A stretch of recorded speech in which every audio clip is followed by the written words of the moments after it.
So, when we get there, you're gonna go up and down the streets. Get all the streets. 2-3 streets, at least. If I stop, just keep going and get all the streets, right? Yeah, done. And then meet me again. Then I'll go into another one 2 streets away. Done. I'll just call you off this one. So that way we get at least 3 minutes footage. Done. You know what I mean? Yeah, I'll just keep going down these streets. Yeah, or you could drive past me and I'm looking at the menu. Yeah. You with me? Yeah, done. We got this. And if it gets to the point where they get suspicious, I pay them. Yeah, done. Alright, let's go. I'm ready. Me too. Let's go. Only how long? 11 minutes. We need to get there right now, right? Alright. You need to go do the lap. Regardless of what I do, yeah. You do the lap. Done. Oh shit. Oh, you dropped your phone. You dropped this phone in the middle of the road. Alright, I'm gonna just go. I'm on my way to the Vichy something. It's a red light district. I'm gonna go film B-roll, film going down the alleyways while Forte goes and diverts, quote unquote. I'm trying to get not run over right now. It's just so awkward. Anyway, yeah, I'm gonna go and divert and get some footage. That's how it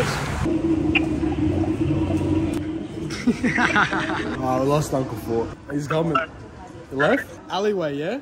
I'm trying to find y'all. Alright, so pretty much at this point, I had lost Fort, and I knew that he was coming. So all I did was, I started trying to get as much footage as I could. I started trying to get footage on the glasses, but I legit rode down straight away, and they called me straight away. But I just ran off, so nothing happened. But they're already sus. It's fucking, some of the old women were screaming out at me, this and that. So what I did was, I had the electric bike, and there's a basket on the front with holes on each side. So I put one of my iPhones on one side, and I just rode through like each thing. But it kept fucking up, and I was like, I'm not getting enough footage with just the iPhone. Hold on, I got my GoPro. So I put my GoPro in on the other side as well. And so I went down each alleyway multiple times, filming on the iPhone and the GoPro, trying to get as much as I could. I think I went down each alleyway like 5 to 10 times.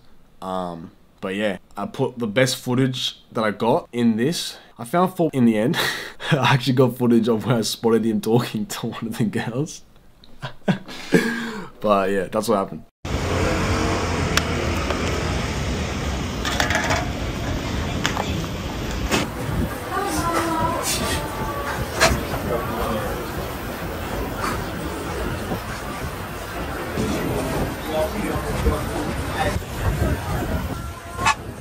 So me and Noah, the cameraman, decided that we wanted to show you guys the underground sex industry of Osaka, which it's like a bunch of storefronts, as you can see. There's a madam there, they call them Mama-san, and there'll be a working lady there, and they'll sit there in these little garages like that, little shop fronts, and as you can see, some of them are empty. They've probably got clients in them, but then the ones that are got girls in them. So the process is, right, so we went there a few days earlier and we just walked through there, just, I don't know, we found it by accident, and they were very cautious about like people filming and stuff like that, because this place is actually run by the Yakuza.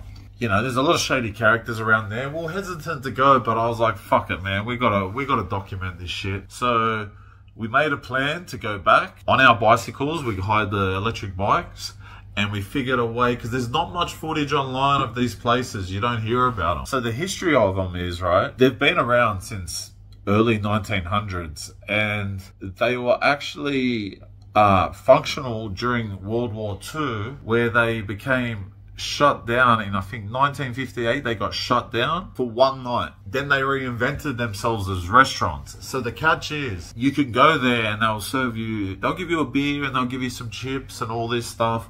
I guess that's their legality to run these places like they do. A lot of them won't accept foreigners. They're known to have a lot of tourists from Korea, Taiwan, and China come through there, but a lot of them won't accept foreigners. The Mama-san will sit at the front and negotiate prices.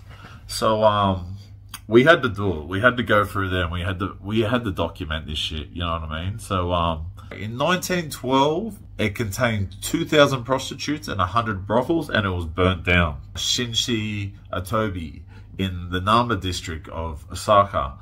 And then the brothels were moved to the current location, to Bita Shinshi, after a cemetery was cleared for the grounds. So this new brothel that you see, this new sex district, is actually built on top of an old cemetery.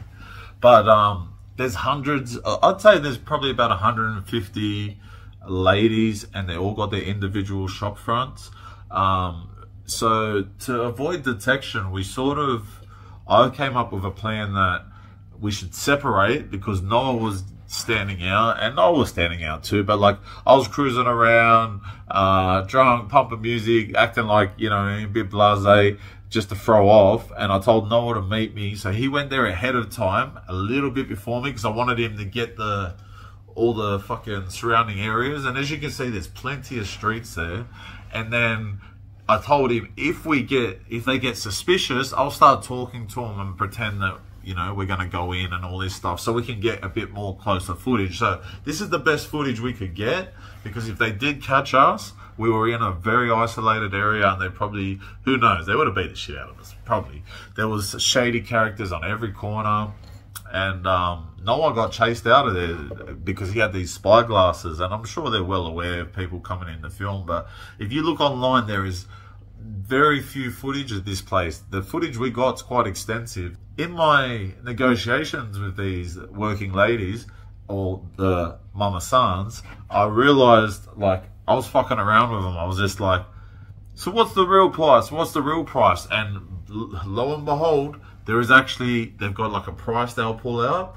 And when I started bullshitting with them, because I was just trying to banter just to buy time so we could get footage, they pulled out a whole different price. So if you are a tourist and you go there, they will pull out a card, and it will say a certain amount, a certain number. But then you tell them, go, what's the real price? Come on, what's the real price? And they'll pull out a whole different fucking card that's handwritten with much lower prices. So I guess that's a tourist scam. But we went through, you know, I just made a few conversations with them, you know, I had a joke. I just wanted to see what it was all about. Basically, if you go in there, you can get beer and nibblies and stuff like that. I guess that's their thing of called a restaurant.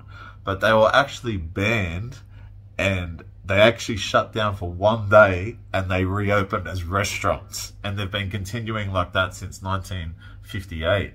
Because a prostitution prevention law came into effect on the 1st of April 1958.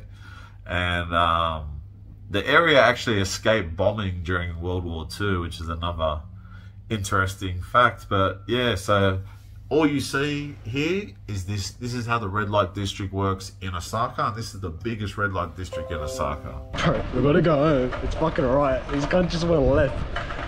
Oh, it's left. I mean right. These guys go in the complete wrong direction. Because I said my phone's dead and I can't direct. But I still know what direction. Hello, arigato. I'm so racist. But his cuz now just going right. Cuz. Oh, he's just fucking going to the family mart. Are you directing? No, Whoa. I can guess it. It's right, it's that way. Straight this way, eh? No, that way. For how long? A while. Ford's drunk, he's ran off. I'm chasing him now on the fucking main road on a bike. His bike's not coming home. It's not like I'll wear it anyway, but he's drunk as fuck and he's off his head. He's just running it. This gun, bro. Do we get what we came to get? Yeah. 100%? 100%.